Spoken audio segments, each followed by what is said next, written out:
até 5? Município.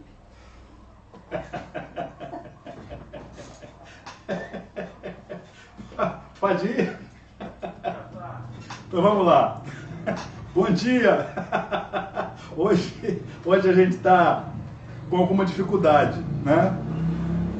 Mas com a graça de Deus a gente vai conseguir prestar esse culto a Deus e ter esse momento de interação com vocês da igreja, da IPVI e pessoas de outras igrejas também, outros irmãos queridos que nos prestigiam.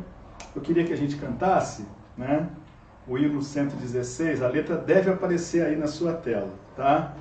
União com Deus. Mais perto quero estar, meu Deus, de ti,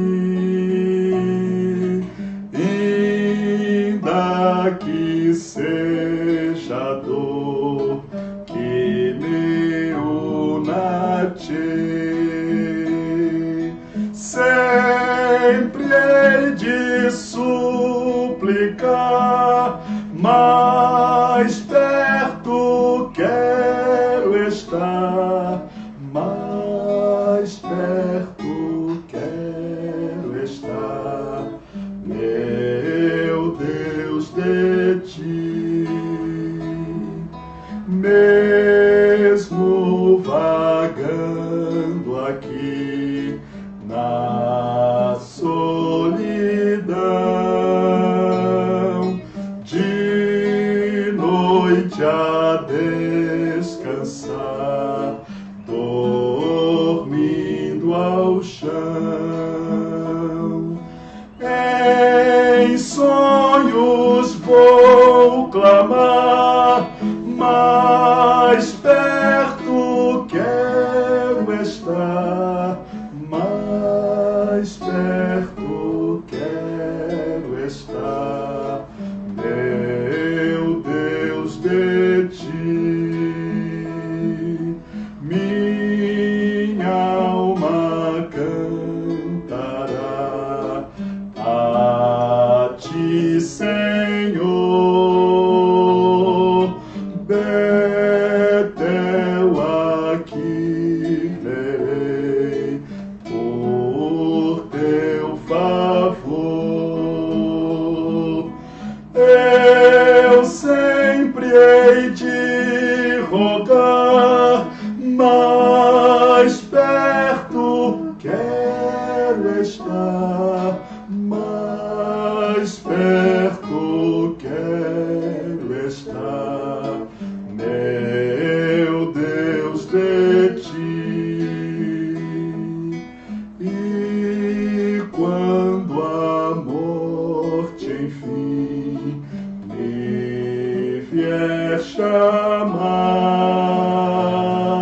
nos céus com o Senhor irei morar. Então me alegrarei perto de ti, meu Rei, perto de ti, meu Rei, meu Deus, de ti.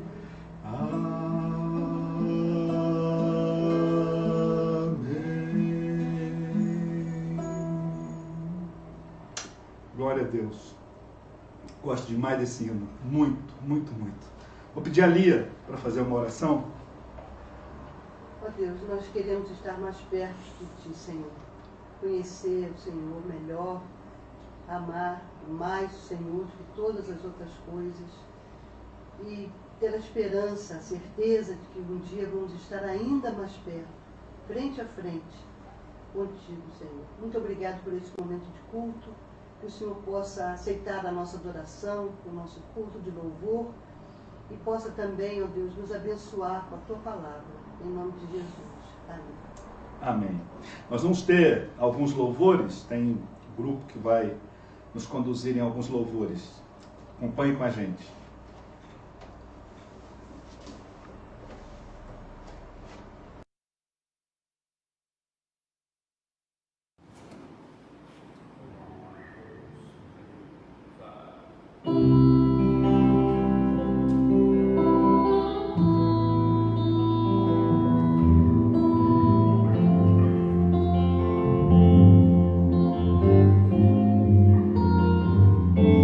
Queremos dar-te glória.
Muito bem, eu gostaria de falar com você nesta manhã sobre Jacó, patriarca Jacó.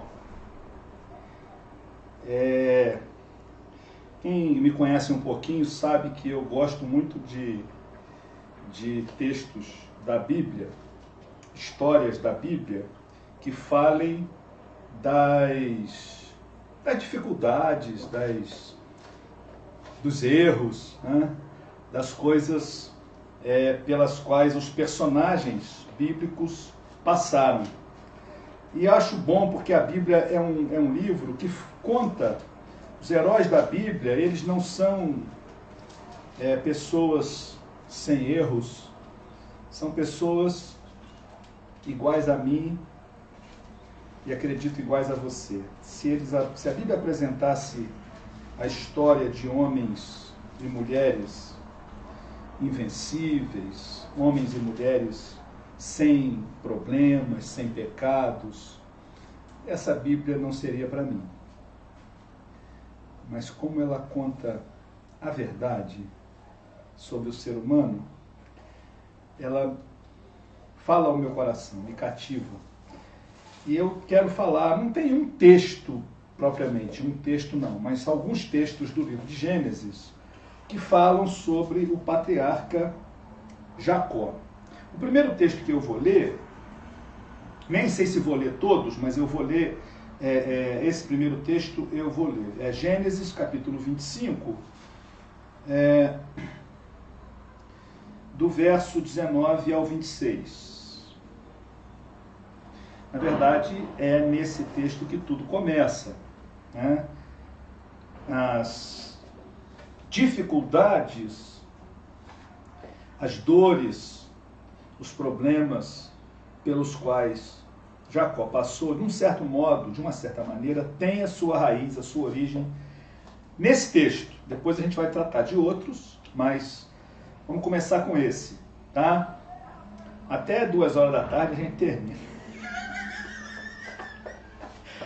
Gênesis 25, de 19 a 26, diz assim: São estas as gerações de Isaque, filho de Abraão.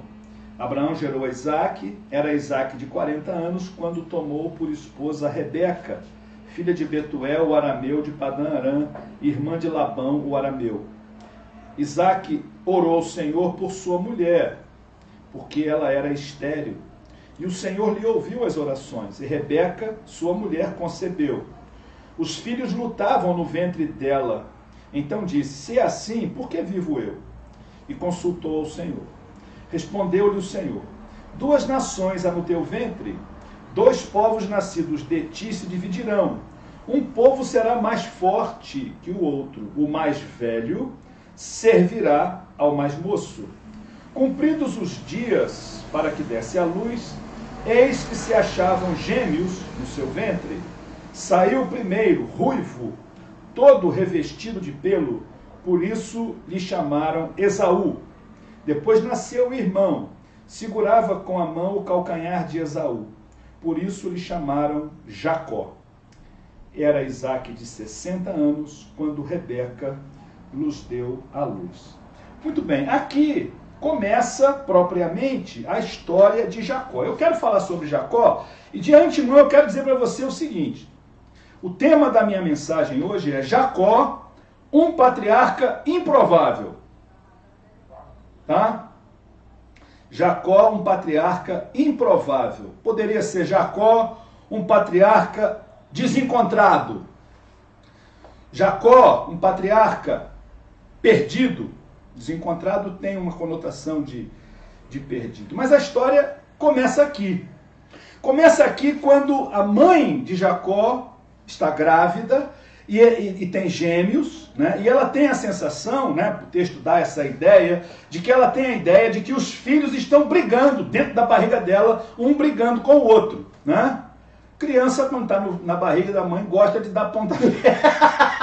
Eu acho que eles davam pontapé um no outro, lá na barriga da mãe. Muito bem. E ela fica contrariada, aquilo parece ruim para ela, ela fica meio chateada, né? Meio deprimida, e ela fala com Deus: por que então eu vou viver para criar dois inimigos? Tipo assim, né? E Deus então responde. E aqui vem uma profecia. Aqui vem uma palavra de Deus para Rebeca. E a palavra de Deus para Rebeca é essa: duas nações há no teu ventre. Dois povos nascidos de ti se dividirão. Então, é uma profecia.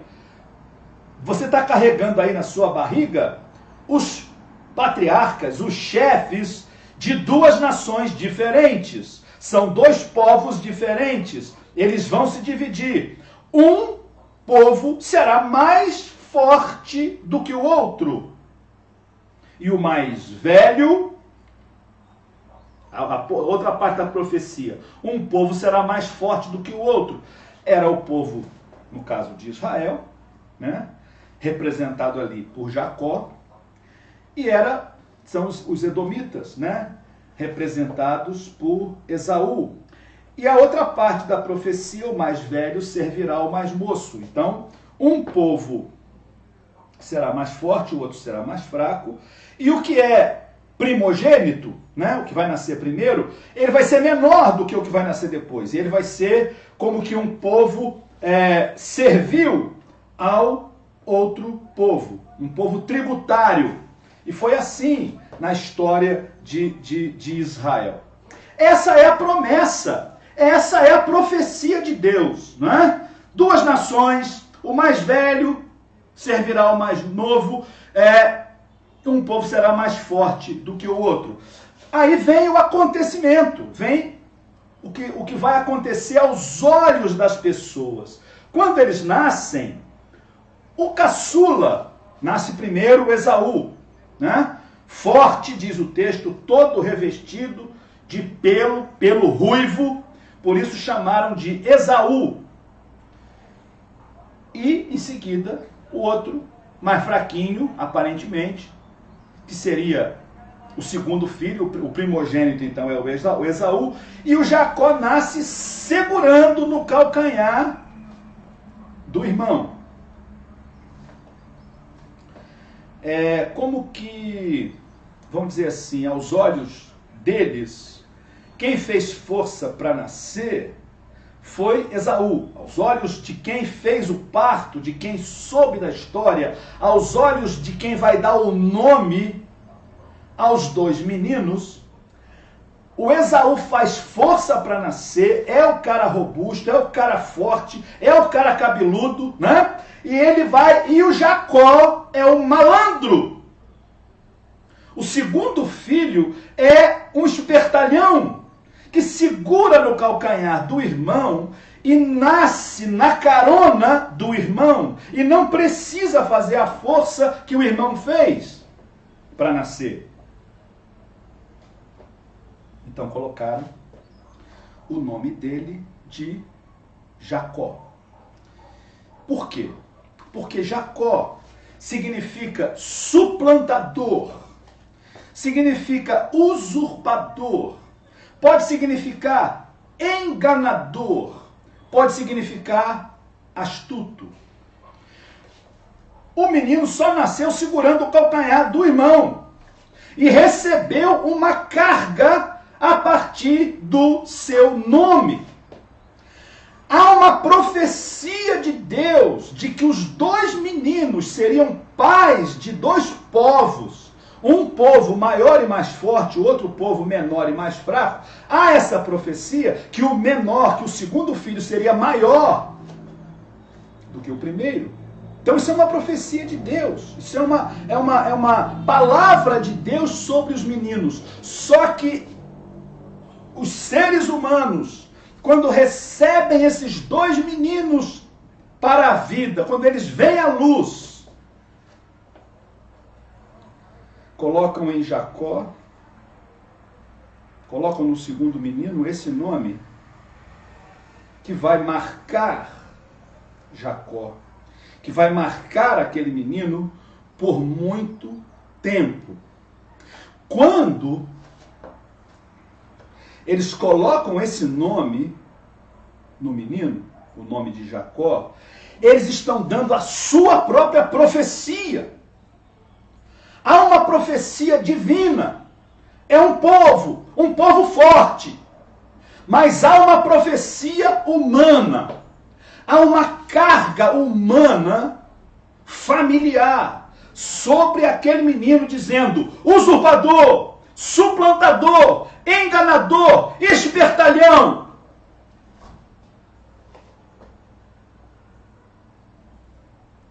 Quando os nossos filhos nascem, de uma certa maneira nós profetizamos. Não vou dizer profetizamos, mas desejamos alguma coisa. Especialmente quando colocamos o nome no nosso filho.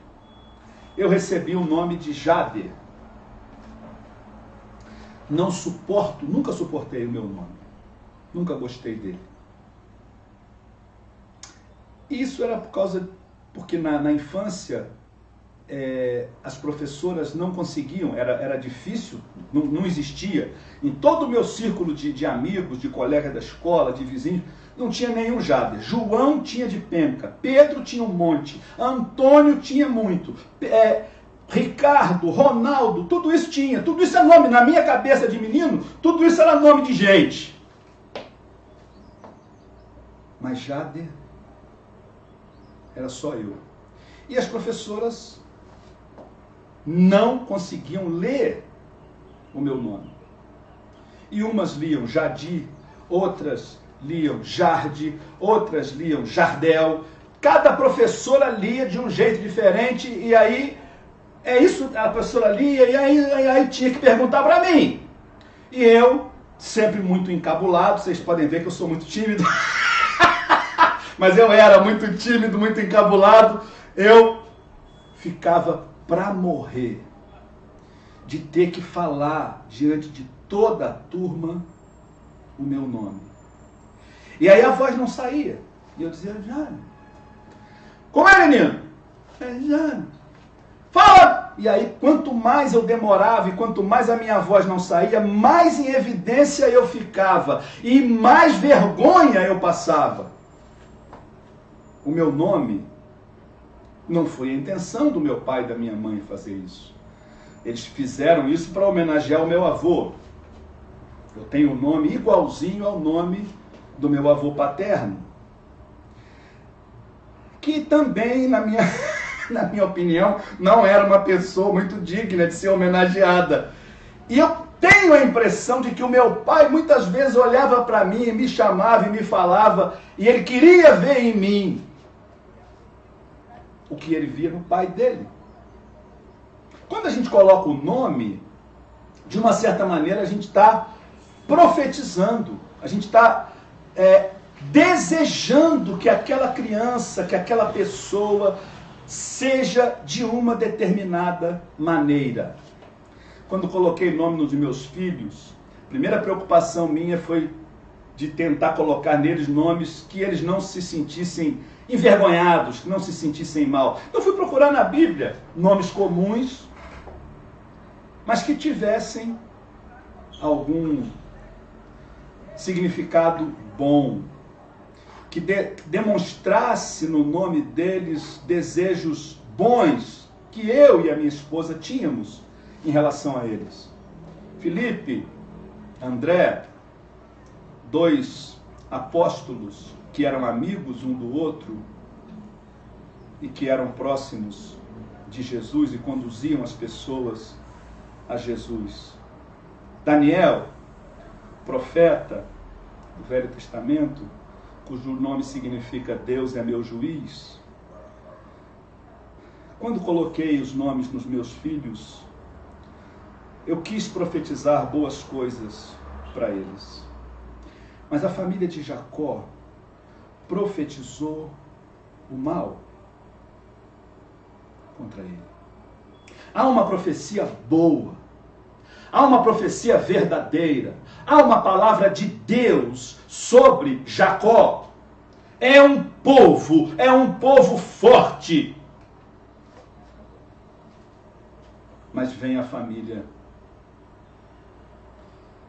coloca nele o nome de usurpador, suplantador, enganador, astuto. Tudo isso pode significar o nome de Jacó.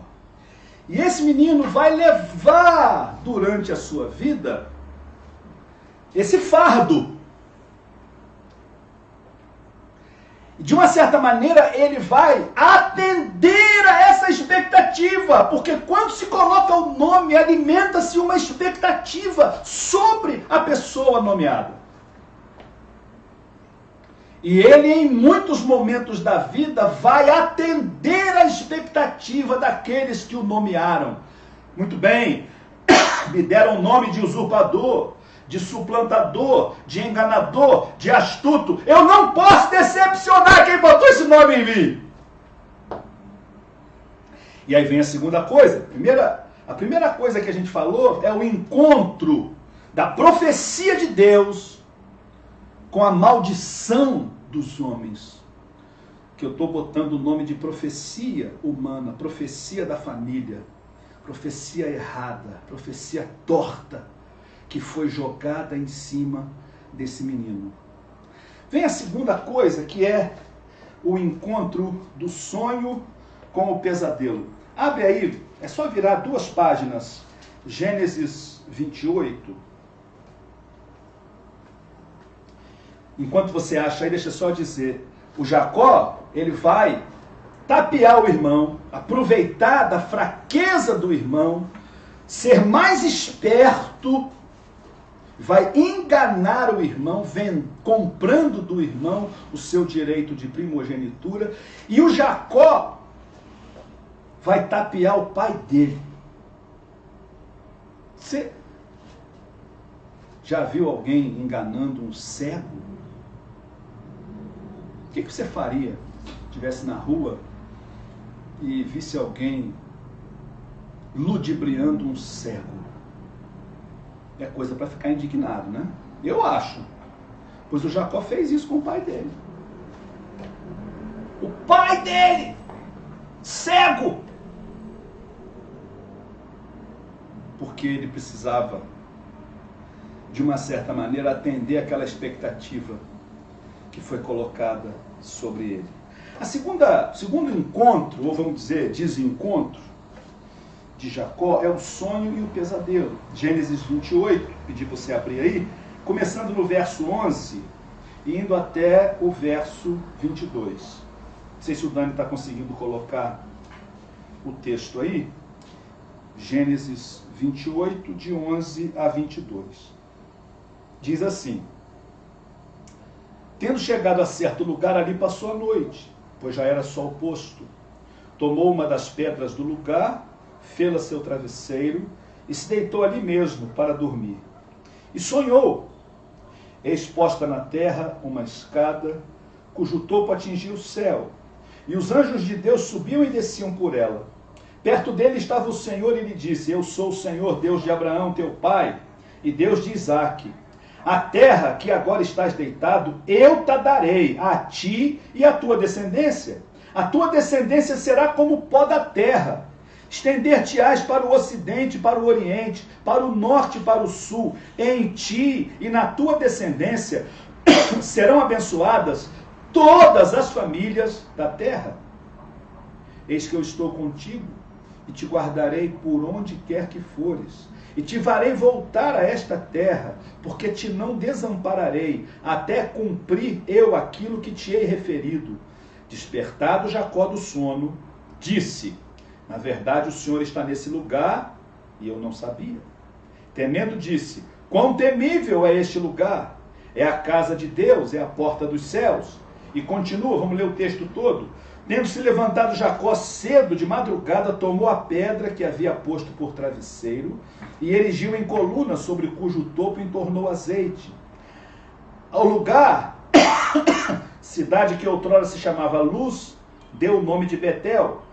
Fez também Jacó um voto, dizendo: se Deus for comigo e me guardar nessa jornada que empreendo, e me der pão para comer e roupa que me vista, de maneira que eu volte em paz para a casa de meu pai, então o Senhor será o meu Deus, e a pedra que erigi por coluna será a casa de Deus. e de tudo quanto me concederes, certamente eu te darei o dízimo. Por que eu digo que aqui tem um sonho e um pesadelo? Porque Jacó tinha sido obrigado a fugir de casa, porque o irmão queria matá-lo, e ele foge por isso, com a desculpa de que foi, de fato foi, buscar uma esposa na parentela de sua mãe. E ele tem um sonho. Olha o sonho. Isso é um sonho. Primeiro, ele vê uma escada. Os anjos de Deus subindo e descendo. Nós temos essa imaginação, né, de que o céu de Deus fica lá em cima, né? Fica em algum lugar, né? Mais alto que nós. E ele tem esse sonho de que os anjos de Deus subiam e desciam. Então ele tem um sonho do acesso a Deus. Deus está mostrando para ele que ele é acessível, que existe caminho, que existe comunicação entre Deus e Jacó, Deus e o homem. A outra coisa, Deus fala para ele, no versículo 13, aliás, o texto diz, perto dele estava o Senhor. Perto dele estava o Senhor. Você já imaginou você sonhar? E ver Jesus pertinho de você? Você quer sonho melhor do que esse? Você quer coisa melhor do que essa? Você quer revelação mais maravilhosa do que essa? Perto dele estava o Senhor. E aí o Senhor faz promessas, ou renova com Jacó as promessas que ele já tinha feito para Abraão, para Isaac. O verso 13, a segunda parte, Deus diz para ele assim, eu sou o Senhor, Deus de Abraão teu pai e Deus de Isaac. Ele está dizendo, eu não mudo, minhas promessas não mudam. Aí vem, a terra em que agora estás deitado, eu te darei, a ti e a tua descendência. Então, quer dizer, está prometendo para Jacó a posse da terra, está prometendo para Jacó uma descendência tão grande que ninguém poderia contar, uma descendência como o pó da terra. Está prometendo a Jacó bênçãos de grandeza, de riqueza, estender-te-ás para o oriente, para o ocidente, para o norte, para o sul.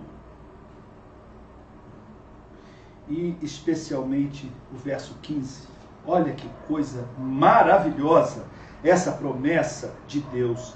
Eis que eu estou contigo. Eu estou contigo e te guardarei por onde quer que fores. Eu farei você voltar para essa terra, porque eu não te desampararei até cumprir aquilo que te hei referido. O que você faria depois de acordar de um sonho desse? Uma parte o Jacó fez. Jacó pegou aquela pedra. Eu já acho que o Jacó teve uma coisa meio mística, pensou que aquela pedra fosse meio mágica. Isso é eu que penso, a Bíblia não fala, tá? Então a heresia é só minha. Ele pega aquela pedra, como se aquela pedra tivesse algum poder, e faz uma coluna, faz uma espécie de um altar, e derrama azeite sobre aquela pedra.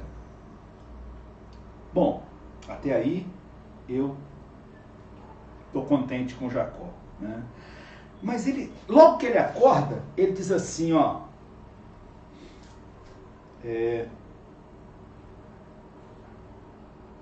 despertado Jacó do seu sono, disse, na verdade o Senhor está nesse lugar e eu não sabia.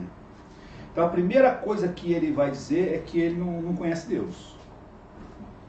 Ele não sabe nada ou quase nada sobre Deus. Ele é completamente ignorante de Deus. Ou ele pensa, talvez, que Deus está naquele lugar. Talvez essa seja a ilação que o Jacó teve. Essa pedra é uma pedra especial que eu peguei para usar de travesseiro, e essa pedra então fez aqui se transformou de noite numa espécie de um tablet, e por osmose me passou todas essas informações. Eu não posso saber o que estava na cabeça do Jacó e que não é dito aqui na Bíblia. Mas ele vai dizer que não conhece. Deus está aqui e eu não sabia. E o texto em seguida diz assim: e temendo disse. Jacó teve medo? Ele teve medo? Olha, Deus diz tanta coisa para ele: eu estou perto, eu quero bem a você, eu vou ser com você, eu vou cuidar de você, eu vou renovar, eu estou renovando com você todas as promessas de Abraão, de Isaac. Você vai ser um grande povo, você vai crescer para o leste, para o oeste, para o norte, para o sul.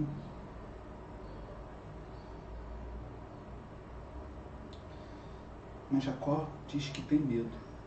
Quão temível é esse lugar. Ele tem medo. Tem muita gente que tem uma relação de medo com Deus. Se eu não for à igreja, Deus vai me punir. Se eu fizer isso, Deus vai me castigar. Gente, isso não é sonho, isso é pesadelo. Sonho é Deus estar perto, sonho é Deus nos amar, sonho é Deus nos prometer bênção, sonho é Deus dizer que nunca vai nos desamparar. Mas ter medo de Deus é pesadelo. A outra coisa que Jacó faz, ele duvida da palavra de Deus.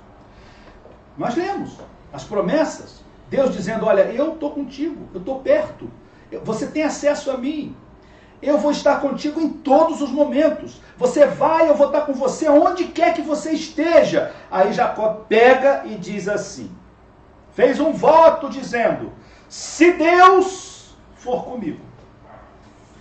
Esse se aí já revela que o Jacó não sabe nada de Deus e condiciona: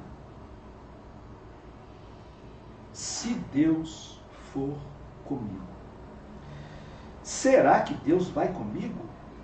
Se Deus for comigo, se Deus me guardar na jornada, se Deus me der pão e roupa, se Deus me ajudar a voltar para casa de papai, ai meu Deus, tudo é se. O se comanda toda a fala de Jacó. Ele não tem convicção, ele não tem certeza, ele não creu naquilo que Deus disse. Ele coloca tudo no se. E aí ele faz com Deus, ou tenta fazer com Deus, o que muita gente faz hoje. Um toma lá da cá. Se Deus fizer isso, e ele pede tão pouco, né? Ele pede pão para comer e roupa para vestir. Deus tinha prometido para ele o norte, o sul, o leste e o oeste.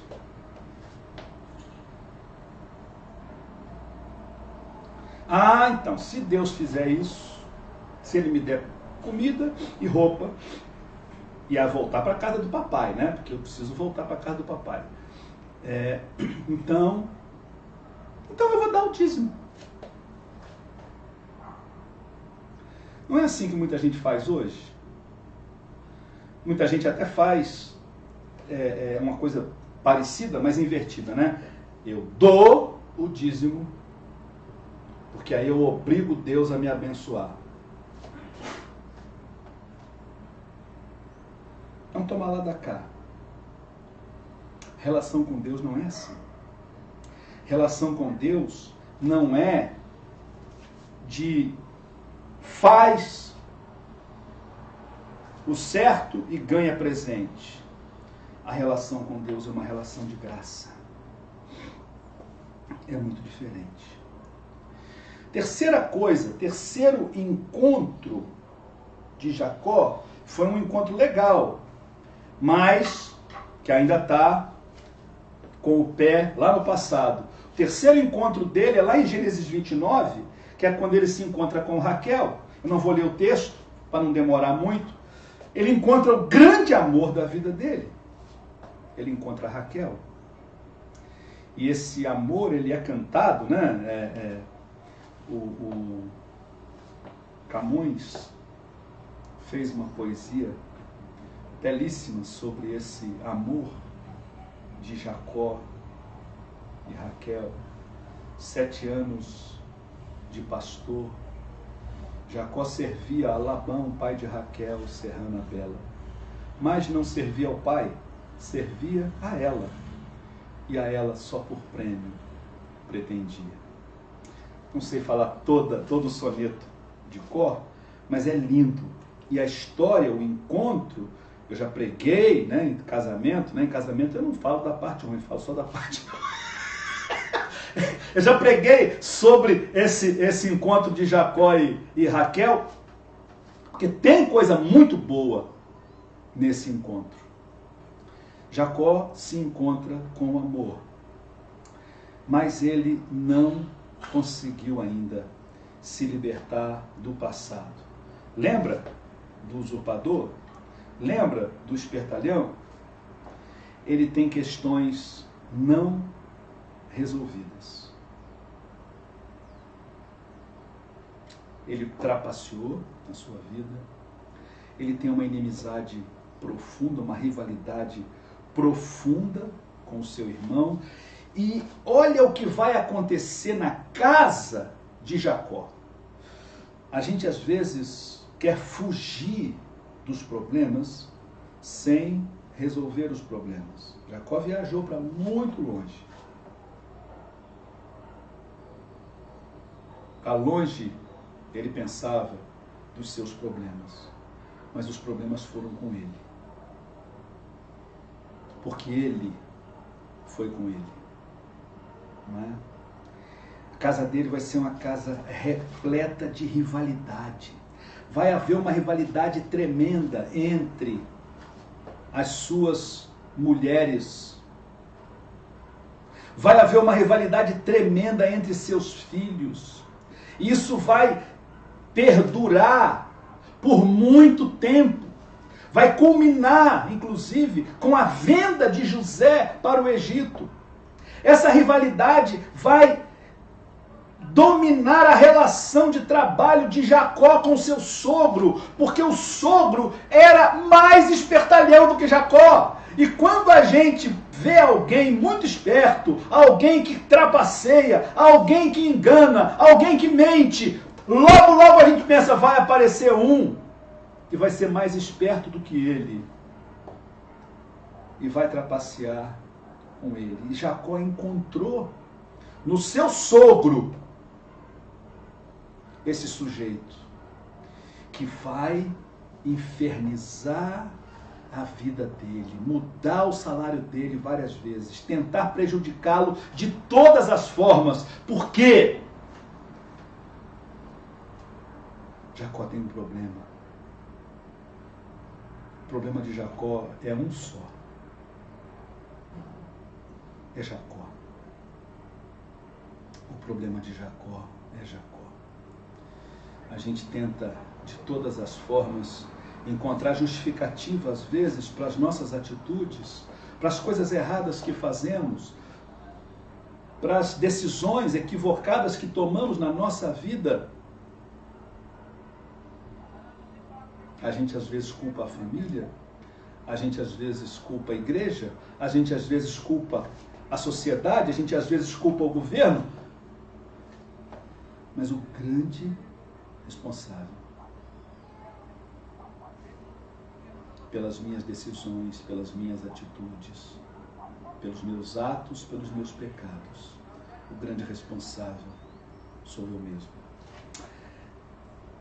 Não é o último encontro de Jacó, mas vamos dizer assim, é um encontro definitivo, é o quarto, que eu quero falar. A gente já falou do encontro da profecia com a maldição, o encontro do sonho com o pesadelo, o encontro do amor com o pé no passado. Agora é o encontro definitivo, é o encontro de Jacó com Deus. Está lá em Gênesis 32. Esse eu vou ler, tá?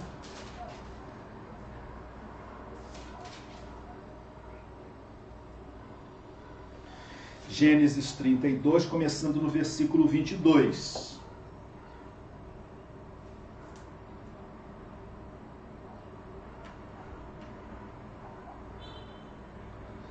Levantou-se naquela mesma noite, tomou suas 2 mulheres, suas 2 servas, seus 11 filhos, e transpôs o val de Jaboque. Tomou-os e fê-los passar o ribeiro, fez passar tudo o que lhe pertencia, ficando ele só. E lutava com ele um homem até o romper do dia. Vendo este que não podia com ele, tocou-lhe na articulação da coxa, deslocou-se a junta da coxa na luta com o homem. Disse este: deixa-me ir, pois já rompeu o dia. Respondeu Jacó: não te deixarei ir, se não me abençoares. Perguntou-lhe, pois, como te chamas? Ele respondeu: Jacó. Então disse: já não te chamarás Jacó, e sim Israel, pois como príncipe lutaste com Deus e com os homens, prevaleceste. Tornou Jacó: dize, rogo-te, como te chamas? Respondeu ele: por que perguntas pelo meu nome? E o abençoou ali. Aquele lugar chamou Jacó Peniel, pois disse: vi a Deus face a face, a minha vida foi salva. Nasceu-lhe o sol quando ele atravessava Peniel, e manquejava de uma coxa.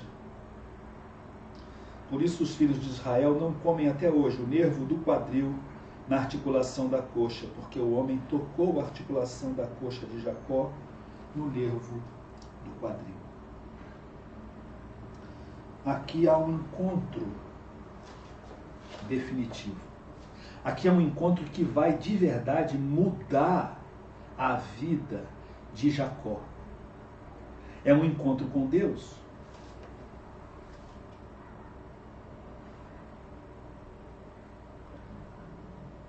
E nesse encontro Deus faz coisas radicais com Jacó. Isso traz para Jacó 3 coisas, pelo menos, para a gente terminar. Jacó se encontra consigo mesmo.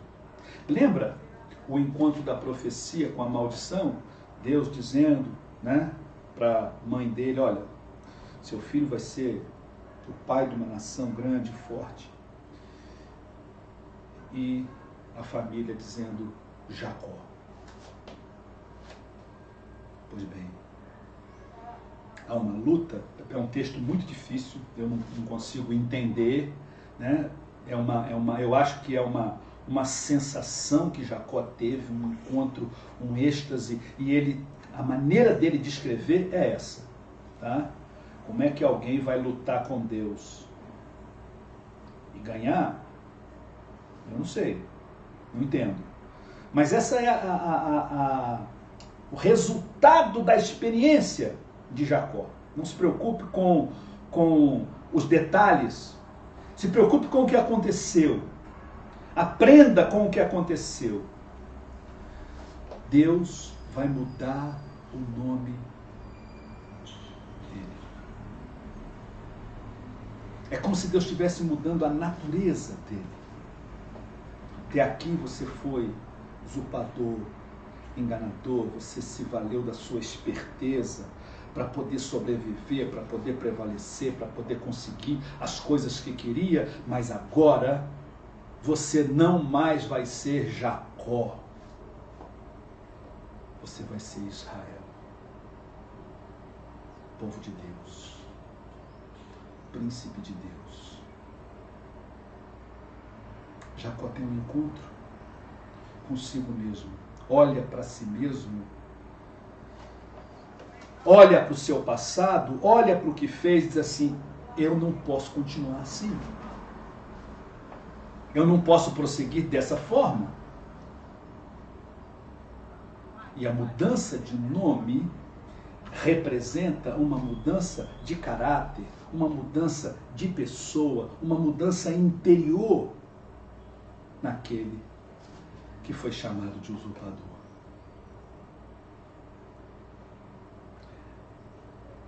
Nesse encontro, Jacó vai buscar forças para se reconciliar com seu irmão, para resolver aquele problema lá do passado. Ele vai fazer, é a primeira coisa que ele vai fazer no capítulo 33, o capítulo seguinte.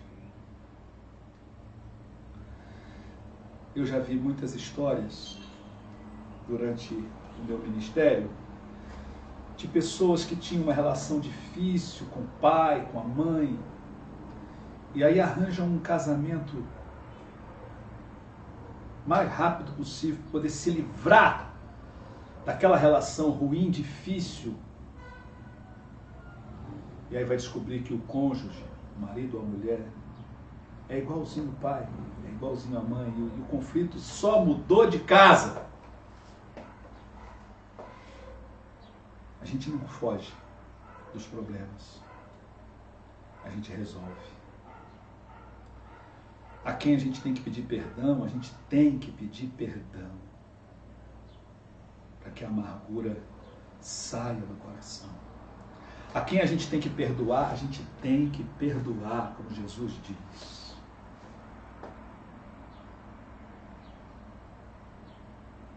Não adianta adiar.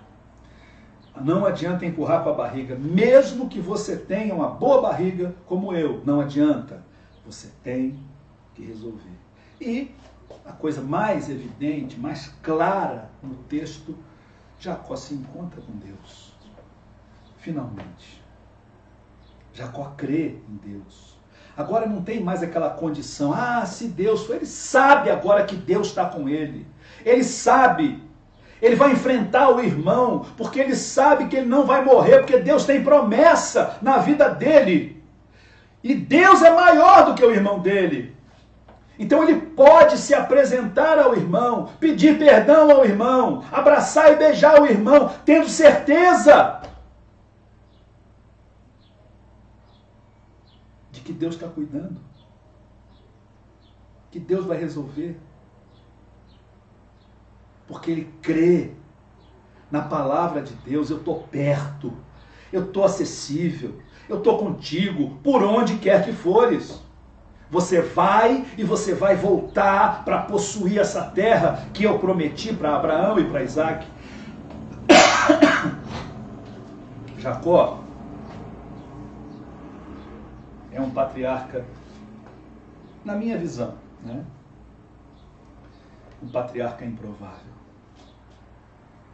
Todos nós, na minha visão, somos crentes, cristãos improváveis. Porque não temos nenhum mérito. A única coisa que temos, a única coisa que Jacó, de fato, teve e que transformou a sua vida, foi a graça de Deus. E é a graça de Deus que deve guiar a nossa vida com Deus, para que a gente não tenha medo de Deus, a gente precisa da graça. E a graça de Deus deve guiar a nossa vida, a nossa relação com as pessoas, porque assim como fomos tratados, compreendidos, curados pela graça, precisamos oferecer isso também às pessoas que convivem conosco. Que Deus nos abençoe, que Deus abençoe a sua vida. Nós estamos chegando ao final do culto dessa manhã. Tivemos alguns probleminhas no início, primeiro de som, depois de imagem, né? Acho que depois deu certo e a gente está chegando no final. É preciso dizer que os dois cânticos que foram cantados, um deles foi gravado no ano passado, em 2019 ainda, e por isso que aquelas pessoas estão sem máscara. A nossa igreja tem enfatizado e explicado e falado para as pessoas tomarem cuidado, né? Estamos preparando o nosso retorno para possivelmente 13 de setembro, para os cultos presenciais. Não é? Mas será com toda segurança. Todo mundo de máscara, todo mundo guardando o distanciamento necessário, com toda tudo que for necessário para que a gente possa voltar com segurança e nenhum mal nos aconteça. Cremos na proteção de Deus, mas cremos também que somos responsáveis e precisamos agir dessa forma. Tá bom?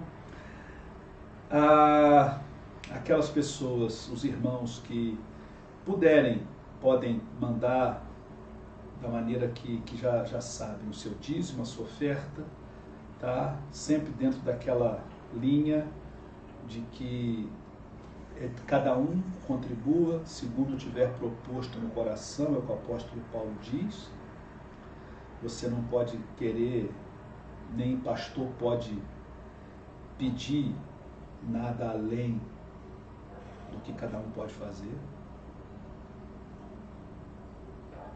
E tem que ser uma coisa extremamente voluntária. Deus ama o que dá com alegria. Tá bom? Não faça como Jacó. Se eu ganhar um emprego novo, aí eu vou dar o dízimo. Não. Haja com graça com Deus, como Ele age com graça com você. Tá bom? Muito bem, eu acho que não tem... É o que tínhamos de avisar, já avisamos. Desejamos a todos um bom domingo. Deus abençoe a todos. Amém? Nós vamos orar e vamos nos abençoar uns aos outros. Vamos orar. Senhor Deus, nós somos gratos pela Tua palavra, somos gratos pelo Teu Espírito que fala ao nosso coração. Pedimos a Tua graça, a Tua bênção sobre os nossos irmãos queridos que estão enfermos. Socorre, Senhor, o nosso amigo Fernandão, hospitalizado. Tem misericórdia dele, ó Deus. Tem misericórdia de todos nós que estamos sofrendo com o sofrimento dele. Abençoa, Senhor, as pessoas que estão trabalhando na frente de combate a esse vírus. Abençoa aqueles que estão hospitalizados. Socorre, Senhor, as famílias enlutadas. Tem misericórdia do nosso povo. Tem misericórdia de nós. Em nome de Jesus. Amém. Você pode repetir? Que a graça de Jesus, o amor de Deus, a comunhão do Espírito Santo, seja contigo. Seja com o povo de Deus. Agora e sempre. Amém.